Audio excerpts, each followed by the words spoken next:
am Bob. I'm Carrie. This is 25 Plus Life, and today we're coming to you from Myrtle Beach, South Carolina. And more importantly, we are coming to you from Myrtle Beach State Park. And one of the things you're probably wondering on the title of this video is winter camping in Myrtle Beach. What's to know? You get in your thing and you go, right? That's what we thought. We are here at the tail end of January, and we just got informed of a major snowstorm slash ice storm coming this way. Now, the likelihood of Myrtle Beach getting snow is probably 0. But they are talking about 2 inches of freezing rain, or up to 2 inches of freezing rain, and a severe drop in temperatures. One thing that we noticed on the way down here is we left 8 degrees to come down here to 60, and yet it continuously has declined, and overnight lows of being as low as 28 degrees. So those of you not familiar with what it's like camping up north, this may be a surprise. If you camp up north, this probably isn't a surprise to you. But for Myrtle Beach, this could have caught you off guard. Chilly. So we're going to show you about 5 different things, or things to know about winter camping in Myrtle Beach. And to start off with, number one, right out the gate, is to have a alternate heating source. So we have on board, we have 2 30-gallon propane tanks. They handle our heating, and they heat our underbelly, and they also do our cooking. But at the same time, on our way down here, we stopped in North Carolina, and this little bit of equipment came in really handy here. This is the Little Buddy heater, and it takes these 1-gallon propane tanks, and we were able to bring our rig from roughly 35 degrees up to about 70 in a matter of like 40 minutes, if that.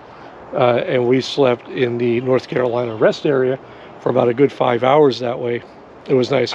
Things to keep in mind with this is that it is propane, so it will give off some moisture. So you're going to want to crack a vent or a window with that.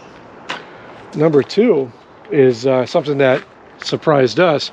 You have a couple of choices when it comes to getting water into your rig, and not water from a freeze or anything, but water, to shower and bathe and whatnot.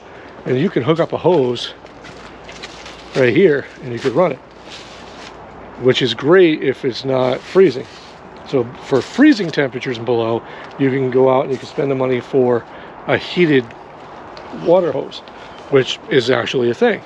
Or you could simply just take that, fill up your tank right here, and run your 12-volt pump.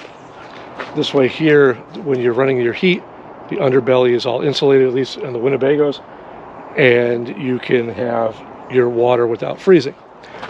On that note, for number 3 is a really important piece of advice, and that is we'll be taking ours off momentarily because tonight's supposed to get really cold. That's your sewer hose. This is something that when it's freezing, you do not want to leave attached to your rig, because that will freeze, and that is no fun to have a frozen sewer hose. So yeah, we'll leave that alone for your imagination. The other part is, as silly as it sounds, Carrie, is to have multiple clothing. I like to carry a trusty fleece-lined flannel coat everywhere I go, just to make sure that when it does get cold, I have layers.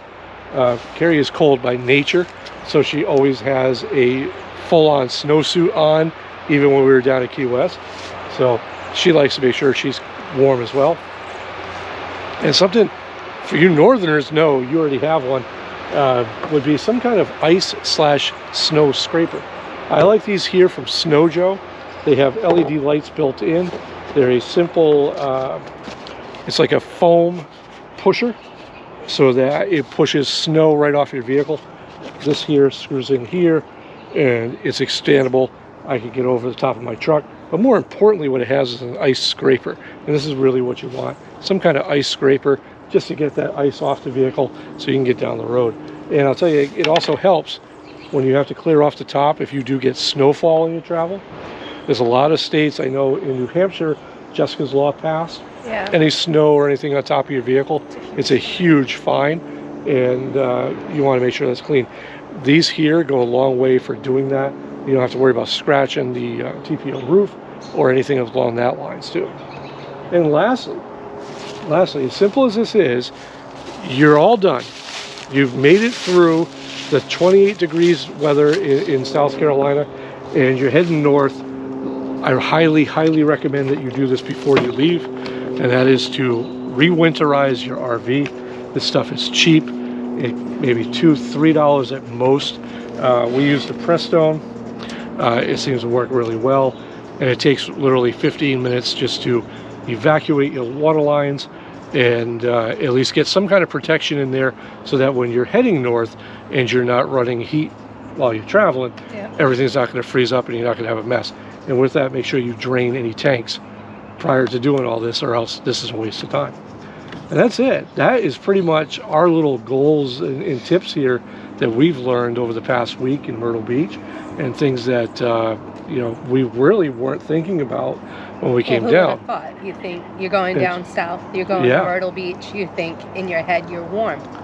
Not always the case. Not always the case. And no complaints here at all. No, it's still comfortable. And we had done our research weather-wise coming down, but there's a big disconnect sometimes between when you're leaving 8 degrees and you just want to get out. And you're like, 60 degrees, woohoo, that's great. Oh, I can deal with 28. This is an ice box, and you got to keep track and make sure that you know, you keep all your systems going and stuff like that. That's it. You find anything in this video useful, we ask that you do something very simple. Give us a thumbs up, maybe even subscribe. It's no cost to you. It doesn't cost Carrie anything, and it just costs me some extra love from Carrie, because she's happy when there's extra subscribers floating around the community. With that, we thank you, and we'll catch you next time down the road.